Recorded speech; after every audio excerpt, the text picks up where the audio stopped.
டாஸ்கில் அடுத்த வந்த ஃபேமிலி யாருன்னு பார்த்தீங்கன்னா சபரி வீட்டில் இருந்து தான் வந்திருந்தாங்க.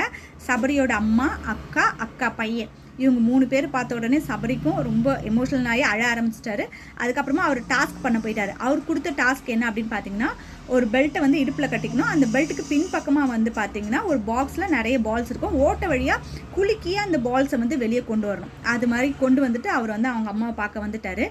சபரியோட அம்மா பேசின எல்லா விஷயமே வந்து பார்த்திங்கன்னா ரொம்ப பாசிட்டிவாக தான் இருந்தது.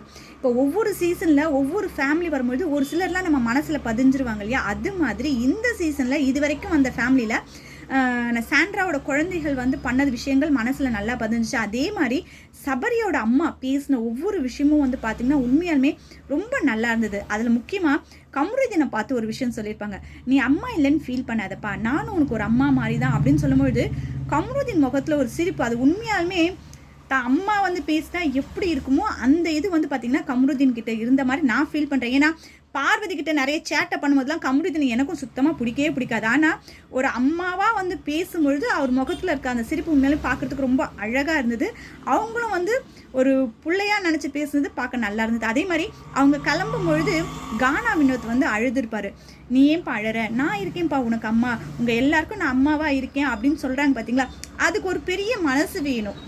ஏன்னா இது வரைக்கும் வீட்டுக்கு வந்தவங்க அவங்களோட ஃபேமிலியில் இருக்கக்கூடிய மெம்பர்ஸ் கிட்ட பேசுறது அது மாதிரி இல்லாமல் இப்போ இந்த அம்மா வந்து பார்த்திங்கன்னா கமருதீன் கிட்ட, வினோத் கிட்ட, ஒவ்வொருத்தர்கிட்டையும் வந்து அவங்களோட என்னென்னலாம் பார்த்தாங்களோ அந்த விஷயத்தெல்லாம் அவங்க ஷேர் பண்ணும்போது எல்லாருக்குமே ரொம்ப ஆறுதலாக இருந்தது. அதனால் சபரி அம்மா வந்ததுக்கு வந்து பார்த்திங்கன்னா அந்த வீட்டில் ஒரு பாசிட்டிவ் எனர்ஜி நிறைய இருந்துச்சு அப்படின்னு நான் நினைக்கிறேன். இதில் முக்கியமான விஷயம் என்ன அப்படின்னா, அவங்க வந்து அந்த கொஞ்ச நேரத்தில் கானா வினோத் வந்து ஒரு சில வரிகள் எழுதி பாட்டு பாடியிருப்பார். உண்மையிலே ரொம்ப சூப்பராக இருந்தது அந்த பாட்டு. சபரியோட அக்கா கூட இவ்வளோ சீக்கிரம் இங்கே எழுதி பாடுவீங்கன்னு நான் நினைக்கவே இல்லைங்க, ரொம்ப சூப்பராக இருந்தது அப்படின்னாங்க. இதெல்லாம் ஒருத்தர் நடந்துக்கிறத பொறுத்து தன்னால் இயற்கையாக வரக்கூடிய விஷயங்கள் ரொம்ப நல்லாயிருக்கும். அதை வந்து சபரி வீட்டிலேருந்து வரும்பொழுது நம்ம எல்லாருமே பார்க்குற மாதிரி இருந்துச்சு. உங்களை எத்தனை பேருக்கு சபரியோட அம்மா பிடிச்சிருக்கு அப்படின்றத கமெண்ட்டில் சொல்லுங்கள். அதே மாதிரி அந்த அம்மா சபரிக்கு வந்து அட்வைஸ் பண்ணுற மாதிரி சொல்லுவாங்க, ஏய் நீ ஒரு ஹீரோ, நீ எப்படி ட்ரெஸ் பண்ணணும், அப்படி பண்ணணும், இப்படி பண்ணணுன்ட்டு சபரியை தான் மாற்றிக்க சொல்லுவாங்களே தவிர்த்து இவங்க கூட பழகாத, அவங்க கூட பழகாது, இவங்க கிட்ட ஜாக்கிரதையாக இரு அப்படின்னு ஒரு வார்த்தை கூட அவர்கிட்ட வந்து சொல்லியிருக்க மாட்டாங்க.